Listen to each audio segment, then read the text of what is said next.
Национальный лидер туркменского народа Гурбангулы Бердымухамедов проинспектировал два ключевых конно-спортивных комплекса страны, оценив ход их модернизации и готовность к проведению праздничных мероприятий в честь 34-й годовщины независимости Туркменистана. В ходе визита в Ашхабадский конно-спортивный комплекс, который был обновлен к предстоящему празднику, председатель Халк Маслахаты подчеркнул, что торжества и, в частности, традиционные конные скачки должны быть организованы на самом высоком уровне. Он отметил, что для многочисленных гостей и любителей конного спорта необходимо создать все условия, а культурная программа должна стать гимном ахалтекинским скакунам, который является главным украшением национальных праздников.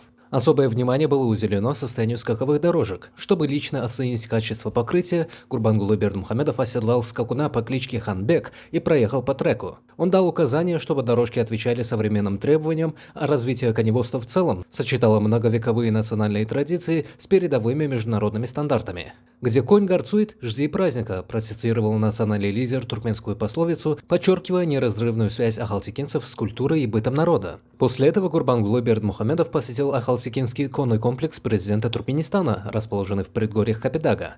Здесь он ознакомился с ходом работ по модернизации и подчеркнул важность создания наилучших условий для тренировки лошадей и поддержки труда сиийцев, которые вносят неоценимый вклад в развитие и приумножение славы небесных скакунов. По итогам визита были даны конкретные поручения по обеспечению безупречной организации праздничных мероприятий и дальнейшему развитию коневодческой инфраструктуры страны.